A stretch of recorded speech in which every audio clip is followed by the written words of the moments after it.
Voilà, moi, ma compagne est EHS, électro-hypersensible à un point extrême. Moi déjà, premièrement, ma compagne n'est pas tombée malade quand j'étais avec elle. C'est un choix personnel que j'ai fait, d'aller soutenir cette personne, de comprendre cette problématique depuis 4 ans. Alors, il faut déjà être un peu bizarre pour accepter d'aller aider quelqu'un comme ça dans la souffrance et puis s'entraîner voilà, dans de multiples aventures. Mais moi, j'ai une sclérose en plaques. Et voilà. Et donc du coup, quand vous êtes malade, quand vous avez quelque chose aussi qui réveille une sensibilité, une gêne, et qui peut être invisible, vous devenez sensible à ce que disent les gens, et ce qui n'est pas visible. Donc moi, j'ai pu comprendre et reconnaître pas mal de symptômes, on va dire, neurologiques. Voilà. Et c'est ça qui m'intéressait, c'est ça qui a poussé voilà, ma curiosité. C'est pas que ça, je suis tombé aussi amoureux de cette femme. Mais voilà, c'est pour ça que je l'ai épaulée et c'est pour ça que je me suis retrouvé à ses côtés. Alors, ouais, ces 4 années ont été bouleversantes, révolutionnaires. Tout ce que je connaissais, j'ai dû le réappréhender. Voilà, me reposer des questions sur moi-même, sur mon hygiène, sur ma maladie et sur notre environnement. Parce que c'est vrai que depuis quelques années, il y a le CPL chez moi. Bon, j'ai pas le Linky, mais il y a toujours plus, toujours plus, toujours plus. Alors, j'ai une maladie neurologique, je ne sais pas d'où ça vient, c'est pas exactement la sclérose en plaques, mais par contre, moi, je suis à 100%, il n'y a pas de problème. Hein. J'avais un traitement, j'ai fait un traitement pendant 8 ans qui coûte 1000 euros par mois. Mais j'étais à 100%, donc je suis reçu en premier chez le dentiste, ensuite, voilà. Moi, j'ai juste à dire sclérose en plaques, il n'y a pas de problème. Effectivement, les maladies environnementales, je crois qu'il est temps d'en parler. C'est un grand pas pour moi d'être ici ce soir, parce que moi j'ai traversé 4 ans seul, à part Antoine et Josiane qui est là, voilà, qui sont des amis, qui m'ont épaulé, qui nous ont aidés, parce que c'est une marginalisation complète. Hein. C'est vraiment... on ne peut pas s'en rendre compte, donc c'est pour ça qu'il faut que je vous le dise, que j'essaye de vous le raconter de la meilleure façon.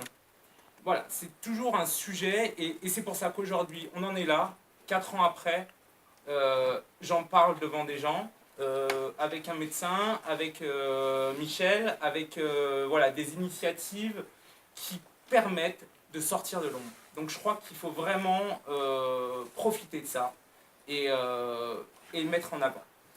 Voilà, moi, ces 4 années, ça a été une lutte et ça a été surtout j'ai découvert comment une personne électrosensible, en fait, devient marginale. Et comment tout se ferme autour d'elle. Alors, vous ne pouvez pas sortir, parce que moi, ma compagne, aujourd'hui, n'a plus du tout accès à la société. Donc, c'est-à-dire, c'est moi qui fais 100% de toutes les choses.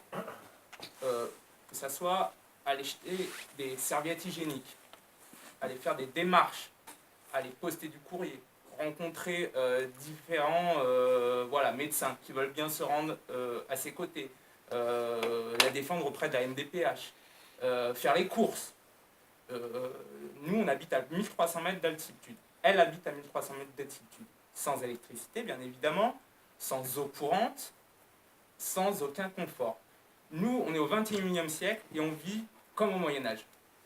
Voilà.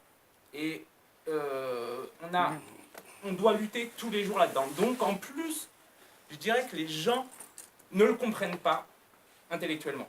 Ne comprennent pas. Ils vont tout de suite dire oui, mais vous exagérez, enfin voilà. On demande à une personne qui souffre et qui tous les jours en fait est attaquée par des choses qu'elle ne maîtrise pas, mais qu'elle ressent dans son corps, ça la brûle, ça la terrasse. Vous ne le sentez pas vous, donc mais c'est réel. Et tous les jours, il y a une marginalisation parce que il n'y a personne qui vient à vos côtés, il n'y a personne qui comprend votre panique, vos besoins, parce qu'il y a des terribles besoins qui sont engendrés par des situations comme ça. Quand on se retire dans les bois, et ben, vous imaginez qu'il faut une équipe solide autour. Ben, moi, je suis quasiment tout seul. Voilà, physiquement, à faire ça. J'ai une sclérose en plaques, comme je vous ai dit, on a passé un hiver à 1400-1300 mètres d'altitude. Alors, j'ai un petit 4x4 Lada Niva, c'est super, mais dès qu'il y a trop de neige, ben voilà, ça passe pas trop. Et les jours où je devais le plus marcher, en tout, je faisais 8 km. 8 km, voilà. Je suis arrivé à monter des bouteilles de gaz avant les premières neiges, mais il a quand même fallu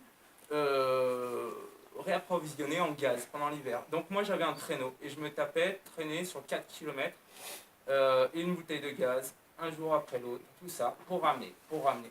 Et on est tout seul dans ces moments-là, on est tout seul.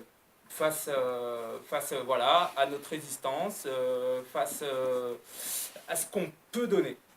Donc c'est horrible. Donc c'est horrible, c'est un abandon total.